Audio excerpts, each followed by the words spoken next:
of the aftermath of the elections. Ablekuma North constituency in Accra remains unrepresented in the 9th Parliament as one of the issues to be dealt with in the coming days. We delve into those matters here on Ghana Tonight. As always, you're an integral part of the conversation. Let's hear from you. The hashtag we're using is Ghana Tonight on Facebook and on X. Let's get the conversation going.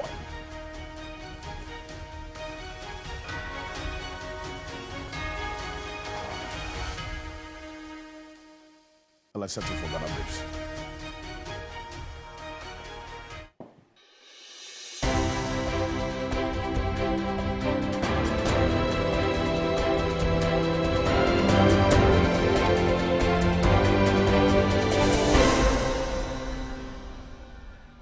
President John Dramani Mahama has urged Ghanaians to collectively come together to build a better Ghana for all and for posterity. In his inaugural speech after being sworn into office, President Mahama noted that his administration will, aside from working to improve macroeconomic stability, pursue the fight against corruption and promote accountability. To the millions of my fellow countrymen and women who joined long queues and waited in the sun for their turn to vote for me, you have my sincerest thanks for honoring me. My firm, immutable assurance is that your votes will matter in the work that I'll do to make a difference in the destiny of this dear nation of ours.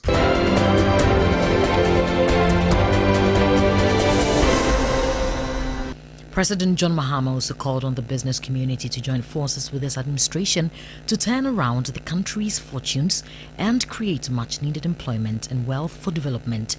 To foster a supportive business environment, Mahama's administration plans to implement tax reforms, making it easier for businesses to thrive. First is economic restoration and stabilization of the macroeconomic environment. The second is the improvement of the business and investment environment to ensure that Ghana is once again open for business. The 24-hour economy model will also bolster job creation for the young people, stimulate local industry, and attract foreign investments, and allow us to build resilient communities and a sustainable future.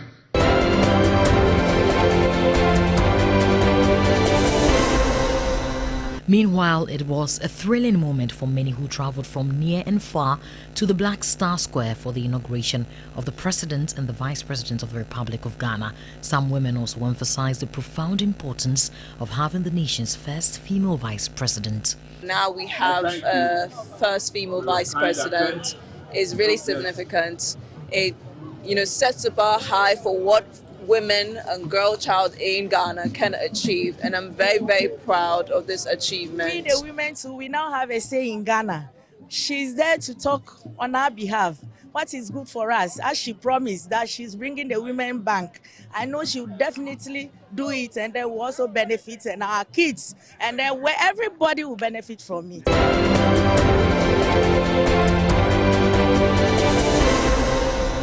Speaker of Parliament Alban Sumana Gbagben says the 9th Parliament of Ghana will be just as challenging as the 8th Hang Parliament. At the inauguration of President John Dramani Mahama at the Black Star Square, Speaker Gbagben explained the overwhelming majority of the National Democratic Congress NDC in the House presents its own unique challenges. I never take anything for granted because the large numbers we have coming from the NDC is also a challenge. And I should be able to get them to focus more on national interests, the collective interests of all Ghanaians, whether you are NDC or MPP or PNC or independent. That is what matters to me.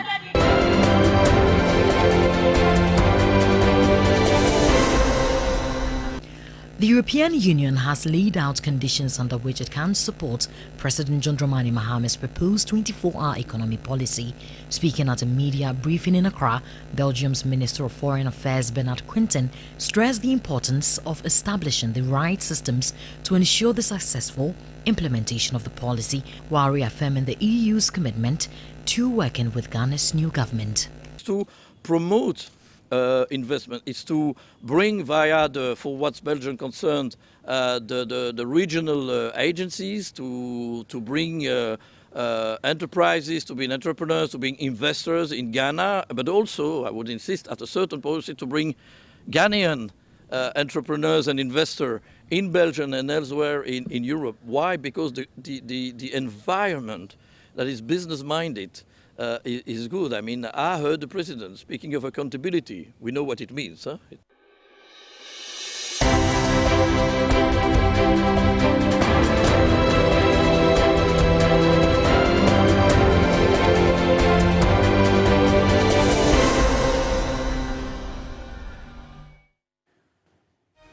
Well, there's more news on 3news.com. Make some time and visit 3news.com. This is Ghana Tonight. Coming up next, President John Dramani Mahama makes a return to the seat of government, assuming office after a colorful inaugural ceremony at the Black Star Square earlier today. We analyze some of the key issues that emerged from his inaugural speech, and there's been a number of reactions to it, and some of the thematic areas of that inaugural speech earlier today.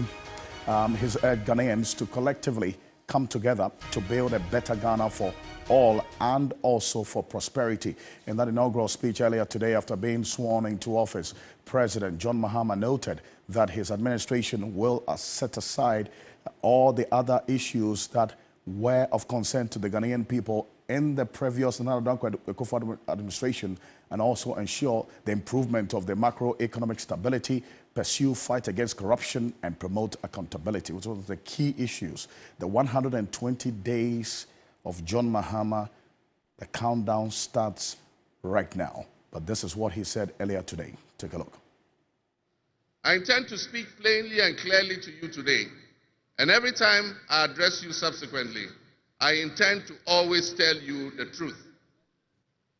The circumstances we find ourselves in are indeed dire, but even so, I'll be decisive and swift in my actions. We'll focus our initial efforts on 4 critical areas. The first is economic restoration and stabilization of the macroeconomic environment.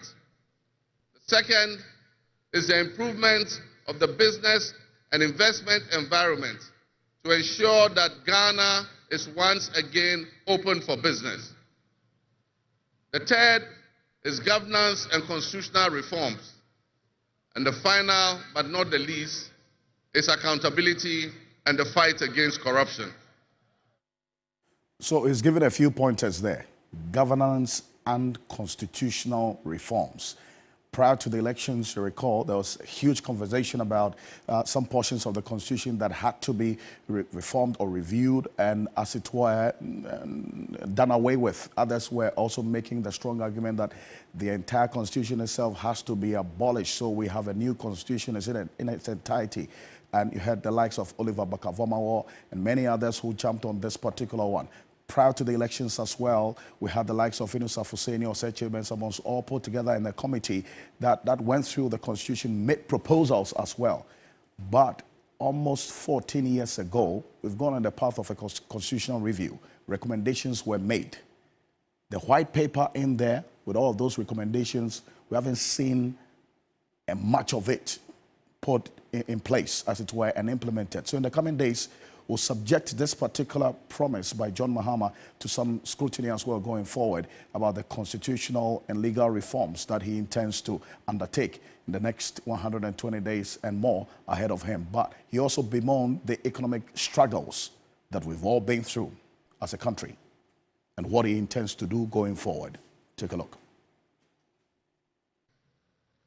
Any honest introspection and reflection on the pulse of our nation would reveal that many within our population do not feel that they have benefited from or partaking in this democratic dividend. Where people buffeted by severe economic crisis and hardships, and in the last few years, we have lurched from crisis to crisis. But there is hope on the horizon. Today should mark the beginning of a new opportunity. an opportunity for us to make a difference in our governance and our economic management. We shall reset our dear nation, Ghana. That promise of a reset on all aspects of our country is what was the theme that the NDC went into this, that's the December 7th presidential parliamentary elections with. They've won with a historic margin. He's repeated it today at the inaugural speech that he read earlier today about resetting Ghana. The economy was quite crucial in that statement that he made as well. And rightly so, because the economy was the major issue for many voters who voted for him on December 7th. And that's one of the major expectations of him. He has agreed and indicated in his speech earlier today that the expectations and hopes of the Ghanaian people for his administration are valid. They're valid, and he knows it. He knows exactly the weight of expectation that is on his shoulders and that of his appointees that we're going to be seeing in the coming days as well. But look at these thematic areas that he touched on, and follow me closely because there's some issues we're going to be getting into quite in a bit. Economic restoration and stabilization. That's number one. That's a key issue on his plate as president for the next 4 years, to restore the economy and also to stabilize the economy, talking about macroeconomic growth. Now, improvement of the business and investment environment. And bear in mind already, the former president, Nana Addo Dankwa Akufo-Addo, I mean, how time flies so quickly. He, during that State of the Nation address, his final State of the Nation address, indicated that he is leaving behind a strong economy, a country that is working for John Mahama. Then John Mahama says, well, based on what I've seen, my verdict is that this economy needs restoration and stabilization. And that's the point. Then you're going to ask the question, whose report are you going to believe? John Mahama says he knows it. And so he's going to be transparent to the Ghanaian people, so we know exactly what's happening.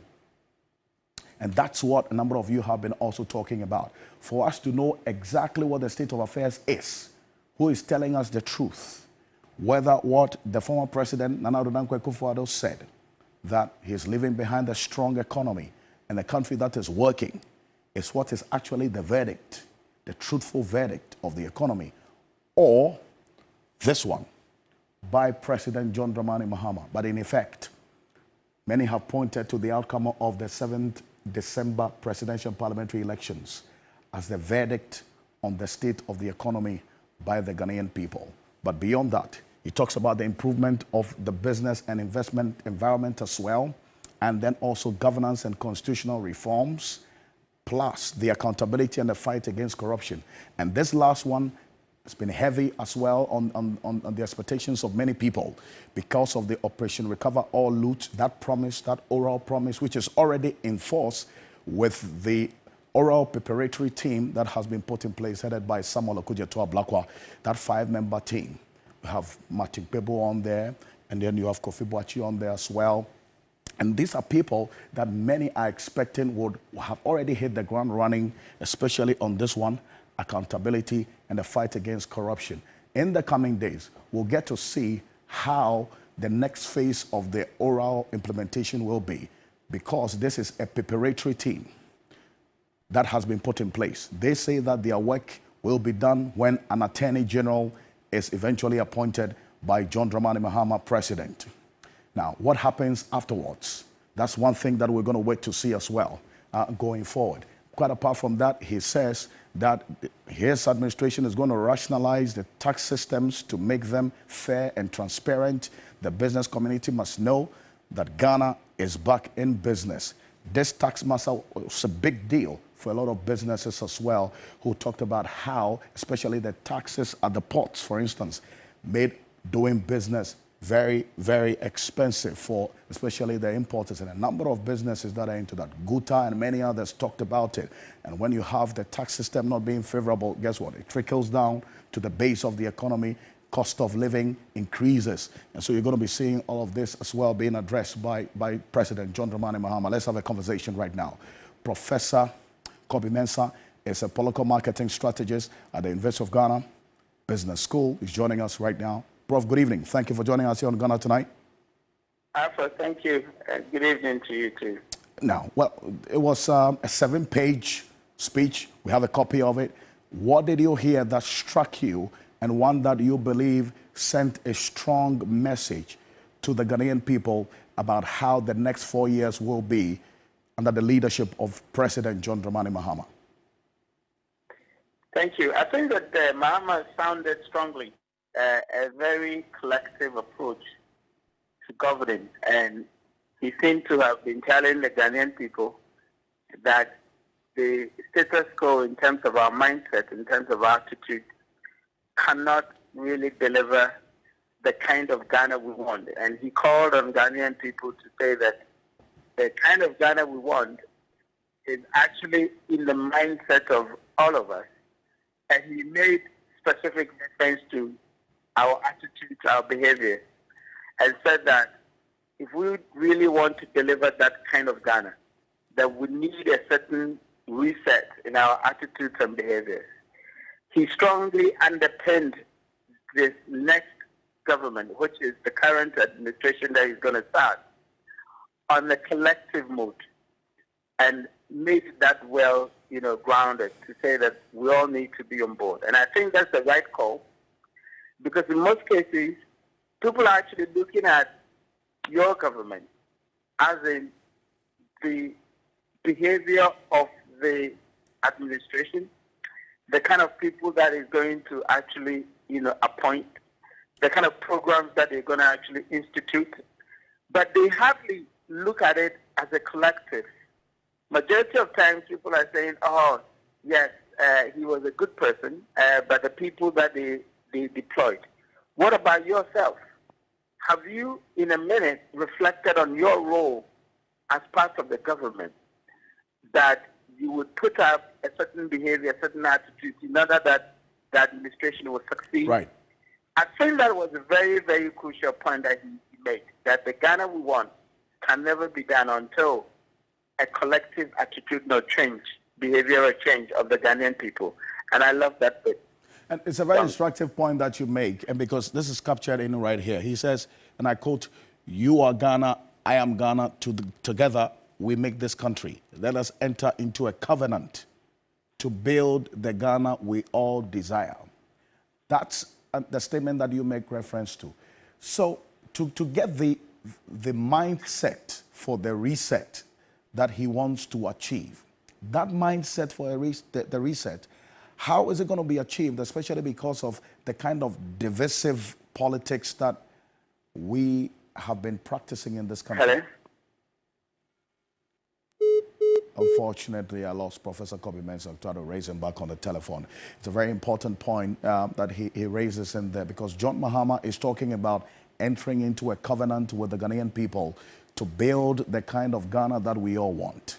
But then again, the kind of politics that we practice in this country is a very divisive one. How does he get everyone to have that mindset for the reset to achieve? Professor Kobe Mensah, also on a point about that earlier point that you just made about that covenant that John Mahama is talking about. Because of the nature of our politics, how divisive it is, how easy or difficult it's going to be for him to get people to have that mindset for the reset? Absolutely. I think that's a very important question you ask, Alfred. And we should be aware that in every democracy you have at least two sides. You have the opposing side, and of course you have the government. And each of them are going to battle out in terms of the ideas and the way forward. Clearly, the opposing side would want to come back to government, and so they're going to mount a very stern challenge. Some of them very important ones, because obviously they are also part of the country, and they also need the country to work for them. But in most cases in democracies, you also find the detractors.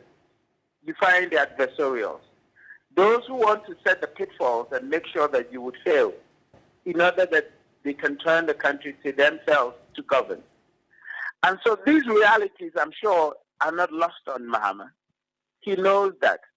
And that's why he once said that he knows the pitfalls that this particular outgoing administration has set for them to fail, but it's not going to happen.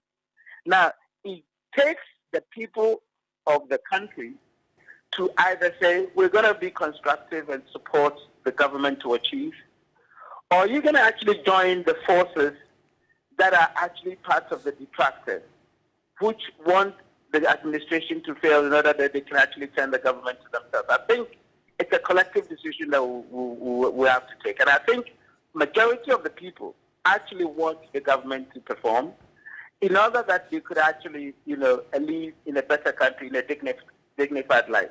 Now, how does that work? First, it starts from leadership. Mahama and his, government need to set the example.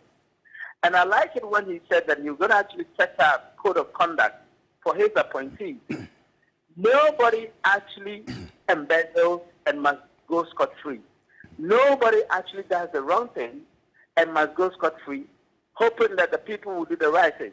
I have argued that the dividend democracy that we are looking for, majority of us, the citizens, have played our role. We have to obey instructions. We are obeying instructions. We are playing by the democratic rules. Everybody actually takes their time to wait until election time that will make the decision. We have played our role.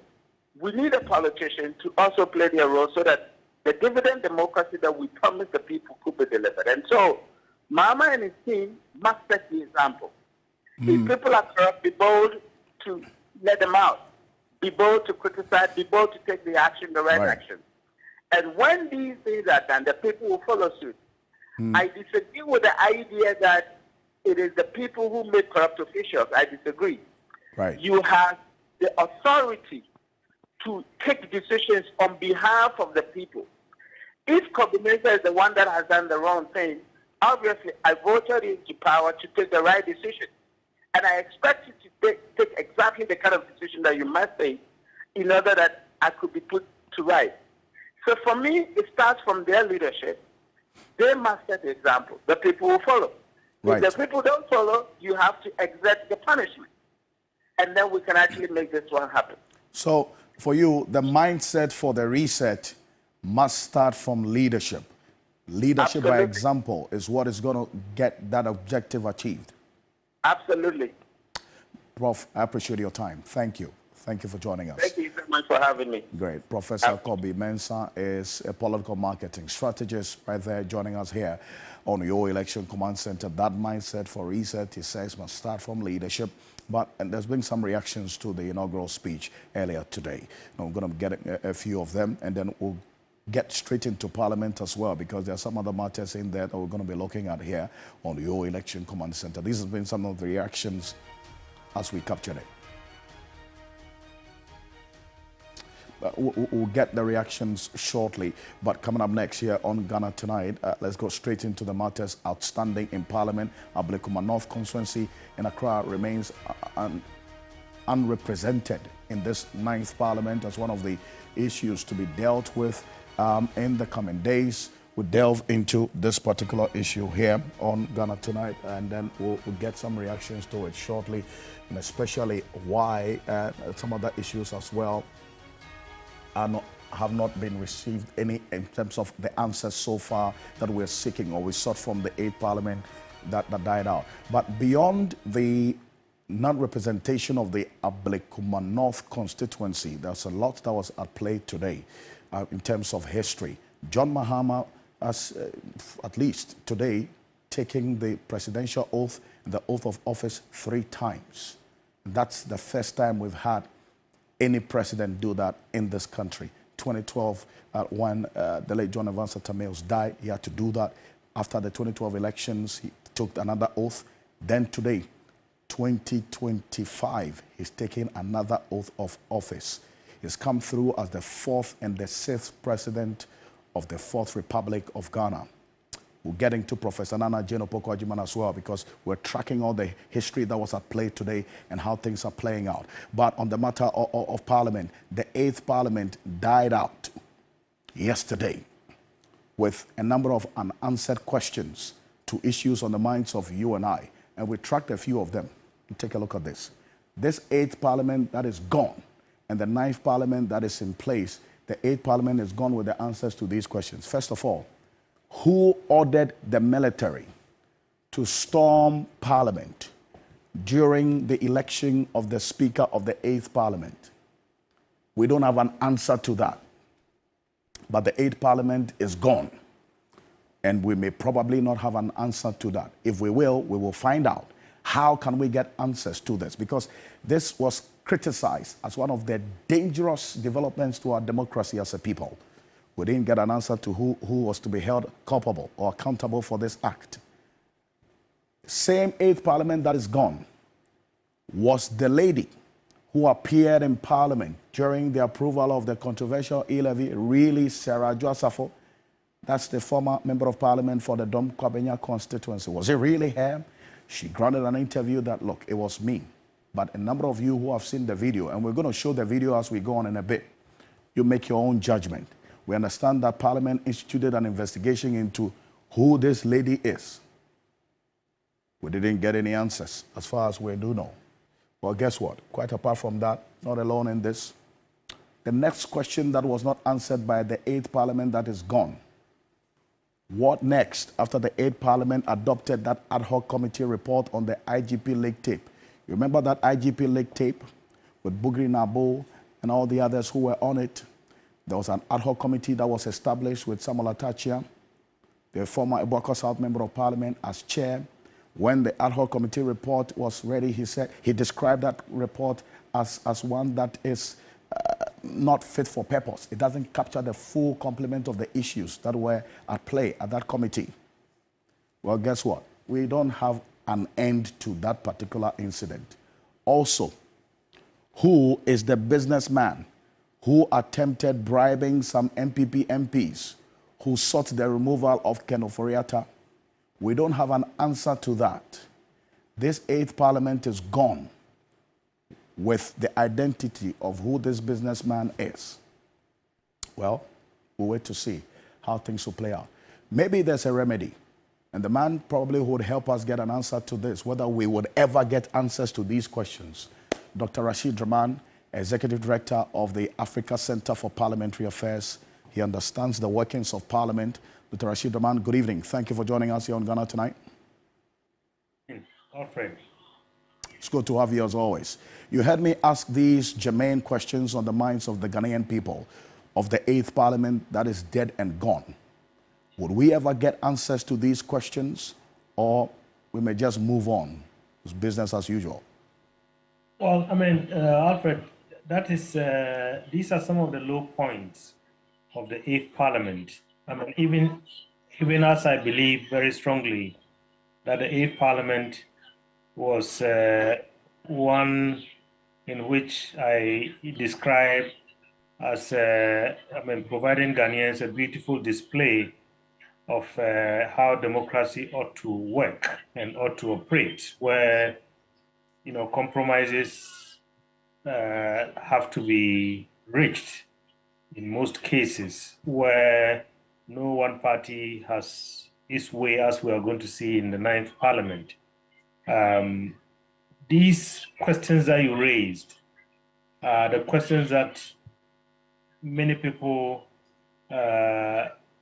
seek answers to, and for which reason they sometimes say the 8th Parliament did not perform as expected, or is one of the worst parliaments.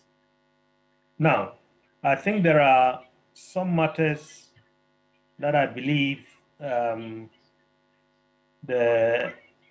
current 9th Parliament and this current government that we have from today might be very well positioned to seek some answers.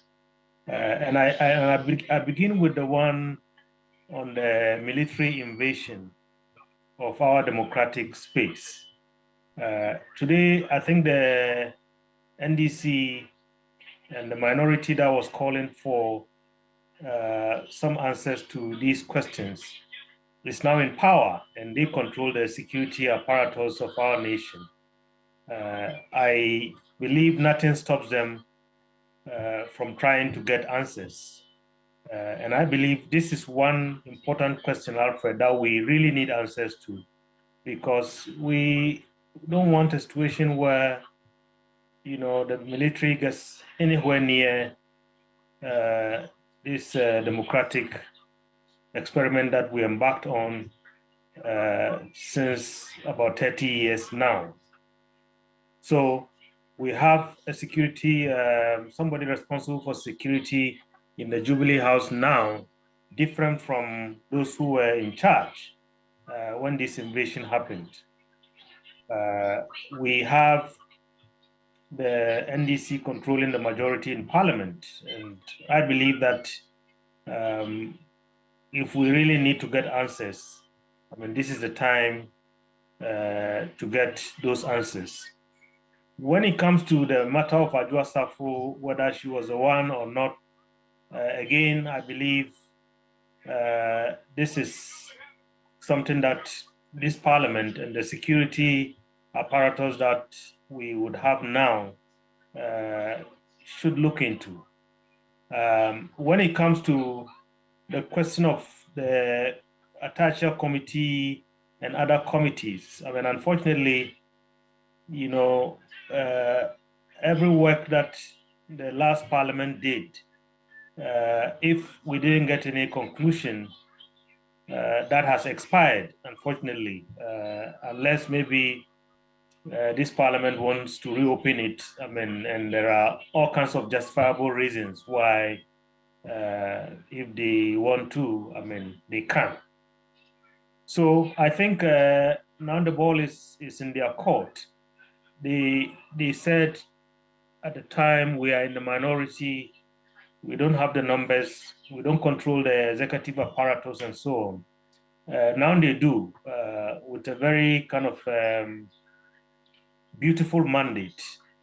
I think a mandate that Ghanaians gave them to get answers to some of these important questions. You are shifting the weight of expectation or getting answers to these questions on the overwhelming supermajority that the NDC has in this 9th Parliament. Because if they were asking the same questions I'm asking and demanding answers in the 8th Parliament, they didn't get it because they were not in the slim majority. Now they have the supermajority. They should be concerned in getting answers to these questions, you say? Indeed. That's what I'm saying. Right. And I believe that Ghanaians would applaud them for that. We need to make sure that I think we set certain barriers. There are certain red lines that should not be crossed in our democracy, and particularly the whole idea of the military invading Parliament. If this is not stopped and people are not punished, I think we might wake up in the next Parliament if we have another hung situation and there are disagreements about election of a speaker or some other matters. Somebody can,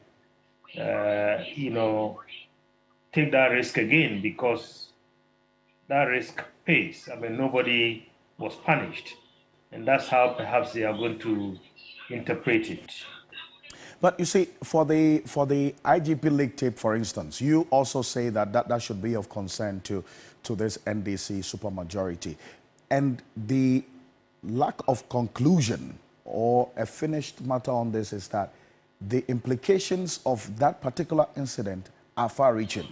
It goes beyond just George Akufo Dampari's era.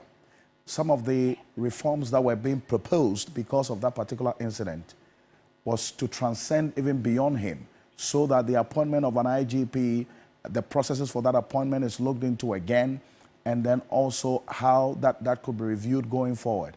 How does the lack of conclusion of this matter also influence the deficiency in our situation that we're dealing with right now? In fact, I am not a specialist, an expert in policing or security matters, even if in my PhD that's what I studied, but I left that and focused on Parliament over the last 2 decades and counting. But what I know is that this lingering matter, as well as many other matters, we saw what happened during the elections how before the election somebody was appointed as deputy IGP, and many security experts say this is alien to our constitutional arrangement and all those things. I think these together with the unfinished business will require of those who would be in charge of security to make sure that we have finality and we have some clarity. Because look, the first time we had a minister in charge of national security, I think was in this, gone past administration, where our good friend Honorable Kandapa became the minister.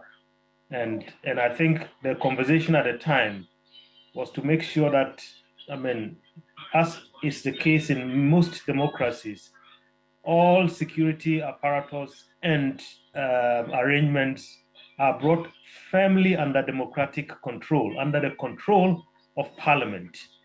But I think that if you ask me whether we were able to achieve that fully, I am not too sure. So this is very important. And also the whole idea of the independence of our security agencies, particularly the police. Because, you and I are in this country, and we've heard all the kinds of stories about how the authority and mandate of the IGP was being undermined and so on. We need some clarity, and I think that, like you rightly posed the question, let this supermajority be used so that we can get some answers, because that would be good for both the NDC and the MPP. As we speak, let's shift our focus now into the 9th Parliament. In fact, you have already put out some expectations that you have of this 9th Parliament, for instance, in getting answers to the questions that I posed, unanswered questions from the 8th Parliament. Now the 9th Parliament is giving us an outlook. And Dr. Rashid Rahman, just take a look at this. The 9th Parliament, as it is composed now, in terms of the seat distribution, with Ablekuma North not having any representation as we speak because of the stalled recollation process by the Electoral Commission. The NPP, 88, 4 independent candidates, 182 seats held by the NDC. That's pending the other matters as well that are in court as well, being contested. So it could be 182 and counting, and then NPP also 88 and counting, depending on how things play out. But for the 4 independent candidates, they hold their seats, they've been sworn in. And in fact, yesterday, Dr. Rashid Rahman, a number of them did indicate where they were going to do business. There are 2 of them who are from the NDC's stock. They have roots in the NDC. They were suspended. One was suspended from the party for one reason or the other. That's our Front Plains North constituency MP was sworn in today, early hours of today. And then also the Walensee MP was sworn in as well. They are from the NDC. They had issues, right? And then once suspended, another decided to go as an independent candidate. They all won. Kwame A+, Goma Central MP, he says he's going to do business with the NDC. So technically what that means is that the NDC already has 3 out of the 4 independent candidates doing business with them. That, if you even add it to the current 182, pushes them to 185. They need 184 to be the supermajority. So they are 1 additional MP, even more than what they need to be the supermajority for them to even have a quorum, take decisions, do business in Parliament, even without the NPP present.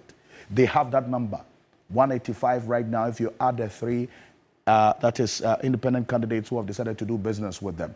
I want us to take a listen to the Goma Central MP, Kwame A+, who spoke to my colleague, Eric Mawana, at dawn earlier today, reason why he's decided to do business with the NDC. Take a look. I saw that you were seated behind with the NDC. What finally made you decide course with the NDC? The NPP leadership, the NPP leadership is not a serious one. And I'm making that very clear to them. They are not serious.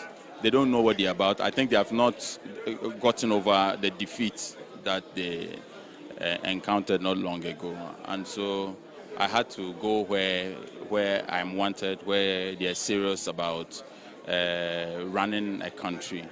The day after the election, Ato Forsen called me and indicated that he wanted me to caucus with them.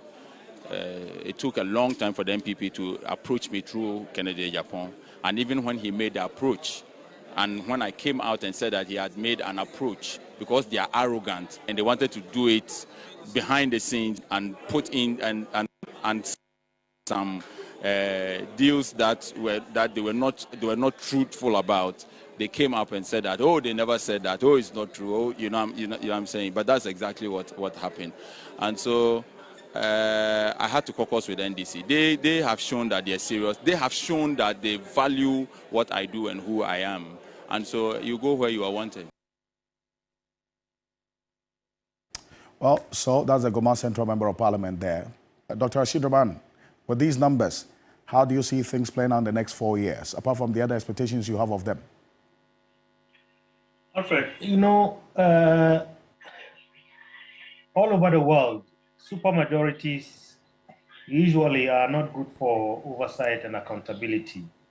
And I say this based on research, based on data that is available across many parliaments, because very quickly you will see those majorities pandering to party interests and other interests that take them away from their oversight responsibilities. And that's what gets me worried. I hope in our case, in our country, given the recent history, this will be different.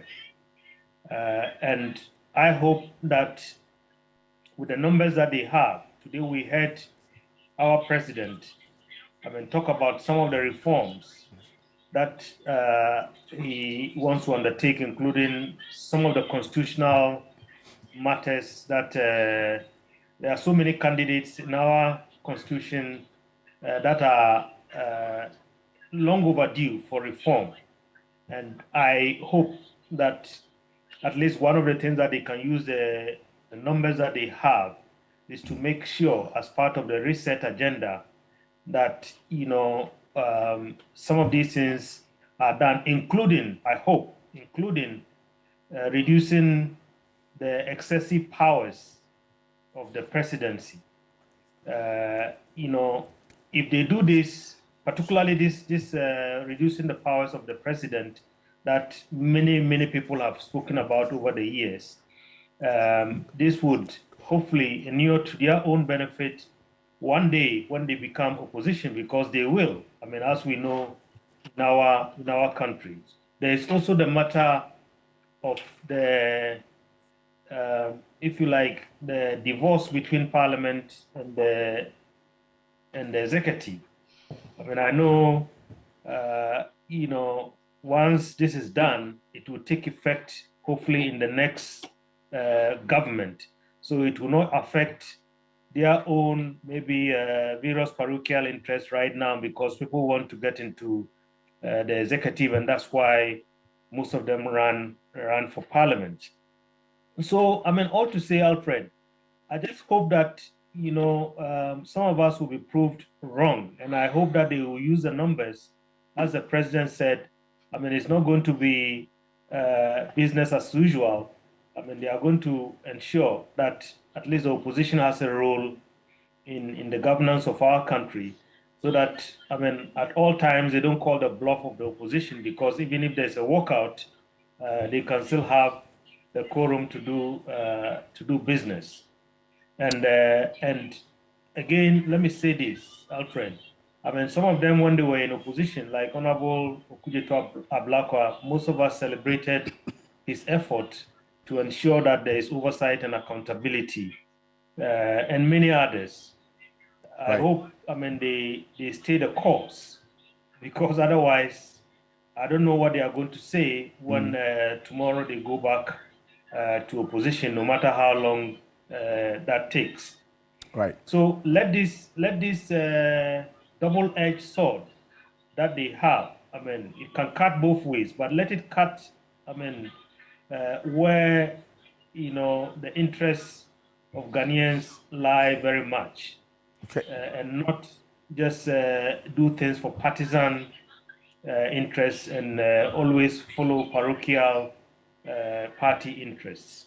And I thank you. We'll see how the coming days will look like on this. Dr. Rashid Rahman, appreciate your time here on Ghana Tonight. Dr. Rashid Rahman, Executive Director of the Africa Center for Parliamentary Affairs. He makes reference to the numbers. Numbers have always been important when it comes to parliamentary representation, especially in the 8th parliament that's gone, with the hung parliament that we had 137, with an independent candidate breaking the tie, doing business for the NPP, or with the NPP. But you've heard Alexa Nafenya-Markin, the minority leader, now in this 9th parliament, talk about the that's the 1996 parliament. Here's the reason why. Because in the 1996 parliament, the NDC had 132 of those seats. The NPP had 62. And he says that that minority in that 96 parliament was a very potent one. So they are taking inspiration from this particular, that's 1996 parliament, the 2nd parliament, and they're going to operate as such and more in this 9th parliament. We'll see how things play out. The NDC holds 183 of the seats in this 9th parliament, with 3 independent candidates doing business with them. That shoots up to 186. And for the other independent candidate, we've heard that's the Asante Achim North Member of Parliament, who defeated Andy Apiakobe, the former MP. He's granted some interviews and given indication he's going to do business with the NDC. We'll see. We're yet to officially also hear from him on that matter. We'll keep an eye on how things play out as well on this here on your election command center. But there's been some reactions coming through, a lot of it after that inaugural speech by John Mahama, President of the Republic of Ghana, earlier today. We're going to go for a quick break. When we're back, we would tell you what the reactions have been. We'll go straight to the central region as well. That's the home region of the first female vice president of the Republic of Ghana, Professor Nana Jane Opoku-Agyeman.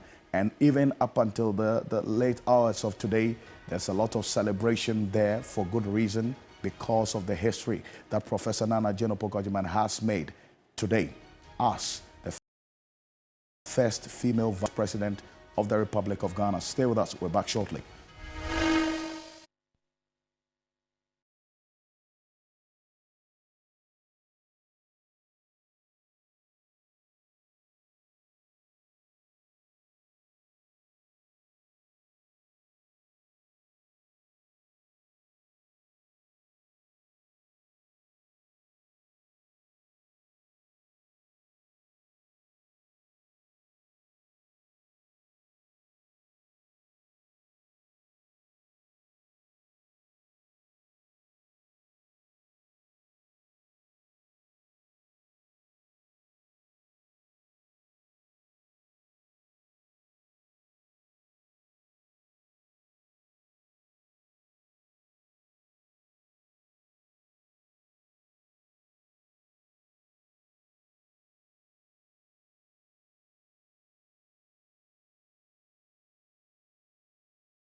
So I'm really enthused about what he did.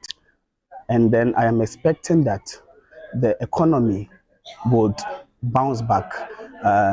Prices of goods and services will begin to stabilize, if not even reducing. As youth, and as he is bringing in 24-hour economy, which will which some people termed it as 133, which is one job, 3 shifts, 3 personnel. So with all these policies, as young people, we see it to be the best policies. So we are looking forward to seeing that he actually implement all that he has said. A lot of youth are in the house without any job. So we are expecting a lot from him. To what he has promised us, we should fulfill his promise to the youth so that he will bring a lot of jobs and also ensure that he will implement the 24 hours economy.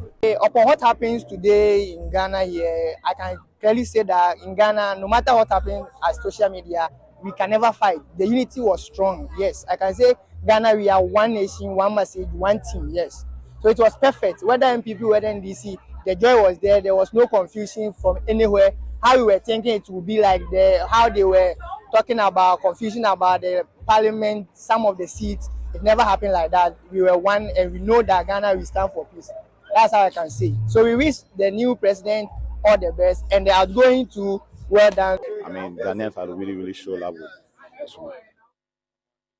We didn't just interact with you in person. We put a question on social media, on our Facebook and our X pages as well. A number of you have been telling us about your expectations. We asked, what are the issues you expect John Mahama, President of the Republic of Ghana, to deal with?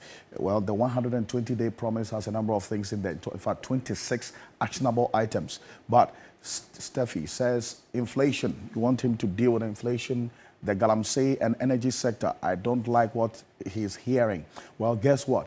There's been some news suggesting that, you know, there's some power outages that we should expect in the coming days because of what was left behind by the previous administration. This is one thing that we've got attention of. Stay with us here on Ghana Tonight because we're getting to it. A number of you have already sent us messages that you're experiencing doomsday in your area this evening. We're getting to that. Also, this one here says that President Mahama should include Nanado's ex gratia payment in the DDEP program. Oh, Kwabena Day. This one here says economy and recover all stolen money. And accent from the previous government. I don't get that. This one here says oral, hit the ground running. Well, this man, ruthless savage, has Martin Pebble as his profile picture on X. Well, this one here, galamsey should be tackled immediately. As of today, more than 6 excavators are in the Ofin Shelter Belt Forest Reserve in the Chimamponua district. Thank you for this information. We're going to get onto it right away and get some more information on that. Thank you very much. Now, quite apart from this, we put out a poll as well. Do you have faith that the Mahama-led government will deliver on its promise? 1,762 of you responded on our TV3 Ghana X page. 73% say yes, 7% said no, 13% says maybe, and also you have 7% saying, well, you know what, you don't really care. Whatever happens, you are in there. But those are some of the expectations of you, the Ghanaian people, on this. And also, we put it on our WhatsApp channel. We had 584 of you saying yes, you have faith in the Mahama-led government to deliver on their promise. 25 said no, and also 44 said maybe. So that's what you have it there. Now, for Professor Nana Jane Opoku-Agyeman, she's made history as the first female vice president of the Republic of Ghana. I want us to take a look at when she was taking her oath of office and the oath of allegiance as well earlier today. Take a look. I, Professor Nana Jane Opoku-Agyeman, do in the name of the Almighty God swear. Do in the name of the Almighty God swear. That I will bear true faith and allegiance. That I will bear true faith and allegiance. To the Republic of Ghana. to the Republic of Ghana. So help me God. So help me God. Well, that's Professor Nana Jane Opoku-Agyeman, Vice President of the Republic of Ghana, the first female Vice President for that matter. Let's go to her home region now. And Akwesi Ado is our Central Regional Correspondent. Akwesi, thank you so much for joining us here on Ghana Tonight. Akwesi, tell us, what has been the reaction so far in the Central Region after Professor Nana Jane was sworn into office today? Okay, so Alfred, let me say that a sense of joy and gladdened souls are here in the Central Region, in the sense that the current Vice President of the Republic of Ghana is the person of Professor Nana Opoku-Agyeman, hails from this particular region. And currently, I am here in Kaswa, one of the cities in the Central Region that never sleeps. This city runs 24 hours a day, 7 days a week. And so at this very spot, I have some residents of the Central Region I would like to be speaking to because they are telling me that they are very excited to see Professor Nana Opoku-Agyeman ascending the highest, the second highest school in this country. And it's mention that this comes as a part of the fact that Professor J.E.M. also hails from this particular region. And so the folks in the Central Region are very happy about it. Let me start engaging people here in the region to find out what they make of this whole development. So, Chief, this is TV3 GhanaTonight. First of all, tell us your name. My name is Eric. Okay, so Eric, what do you make, or how happy are you about the fact that Professor Nana Opoku-Agyeman, hailing from the Central Region, is now the Vice President of this country? First and foremost, we thank God Almighty for this. We in the Central Region are very happy about this remarkable achievement for somebody from Central Region, and for that matter, a woman, to become the first female Vice President of the Republic of Ghana. We are so much excited, and we thank God for that. And you know, she came on board with enormous experience. She came on board so much, and we are believing God that it will transcend into development. If you look at what she has been able to achieve in her private life, becoming the first female Vice Chancellor of a public university, and not just any university, but the University of Cape Coast, becoming education minister. From there, she became a chancellor for women's university in Harare, Zimbabwe. So, I mean, her qualification is not in doubt. She has so much to offer. And those of us in Central Region, since her nomination as the the running mate of John Dramani Mahama, we supported her, and it transcended in the election result. As you can see, over 582,000 people voted for the NDC, which is a novel. For the very first time, we gave the MPP over 10-point gap in when it comes to percentage. You see, so we are happy. We are happy. We are very happy.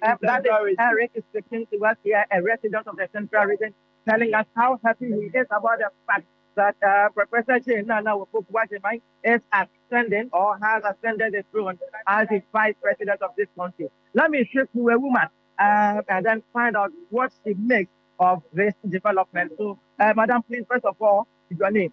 My name is Esther. Okay, so Esther, speak to other for us. You are a woman. What do you make of the fact that we are having the first Vice President being a woman coming from the Central Region? First of all, let me congratulate our Vice President of the Republic of Ghana, Professor Nana Jane Opoku-Agyeman. Actually, I had a privilege to campaign with her through some constituencies. And I'm so much happy that today we had the first female Vice President in Ghana here. And we, the women in this country, especially Central Region, are so proud of her the most. Many people think we, the women, don't have strength in doing things. But she has stood as the way for us to emulate that she being the first female Vice President in this country, we will all succeed as women in this country. And she's giving us plenty of opportunities to follow on. So I am so happy about it. So, Elinam, thank you very much for speaking with us. Alfred, if you have time, maybe we can engage many more residents from the central region here. But let me say that, in fact, the souls here are very glad. They are very happy about this development. Can we please review? This is Ghana Tonight on TV3. First of all, your name? My name is Prince Ali. Okay. So, Prince, how do you feel about this speech of the fact that the central region has produced the first female vice president for Ghana? I think it's a record breaker because if you look at our democracy since the Fourth Republic, Ghana have never had a female vice president. And it's not just a female vice president. There's female vice president from the central region. So the people of the central region are very, very glad. We are happy that for the first time in Ghana history, we have been able to produce the first female vice president of Ghana. And let me tell you, the woman is very, very competent for that role. You know that she was the first woman to be a vice chancellor of the university, of any university in Ghana. And she has worked with many international organizations. It was through her initiative and through her suggestions that the NDC drafted the Women Development Bank and many other policies. So I think that we, the people of the central region, are very grateful that Professor J. Nana Opoku-Agyeman is the first female vice president of Ghana. It's from the central region. Okay, so that being said, specifically, what is that one key thing you are expecting from the vice president to do for this particular region? Yeah, to do for the region or in general? For the region. Okay, first of all, what I want for the vice president for the region is she should be able to convince cabinet, the next cabinet, to make sure that the government of John Dramani Mahama to prioritize the central region in the area of development, education. To be prioritized in the area of development. He wants to see more developments coming to the central region by virtue of the fact that we are having the vice president hailing from this particular region. So, Ahmed, here are some residents who have been speaking to us from the central region. Akwesi, appreciate you for this and great work there interacting with the people. And Akwesi Ado is our central regional correspondent there live from some part of the central region and interacting with the people, the expectations of Professor Nana Jane Opoku-Agyeman, first female vice president of the Republic of Ghana, and she has a lot of history playing out for her as well. And the expectations, as you have seen, the work is cut out for the NDC and the John Mahama-led administration. And also the information we're getting is that what is happening in the Parliament, the 9th Parliament, the NDC has all 4 independent candidates doing business with them. Ohene Kwame Frimpong of the Asante Achim North constituency is an independent candidate. That's an MPP stronghold. He is also indicated he's going to do business with the NDC. According to Eric Mayona Egbeta, he sat with the NDC in Parliament yesterday or earlier this morning. So that's what's happening right now, and that plays into another dynamic we'll look into in the coming days. But thank you very much for staying with us here on Ghana Tonight. On behalf of the rest of the team, we do appreciate your company. As always, we remain your election command center. I am Alfred Akanse. Have a good night. Ghana Tonight is brought to you by Flamingo Paint. Superior durability, superior hiding, superior coverage, simply superior.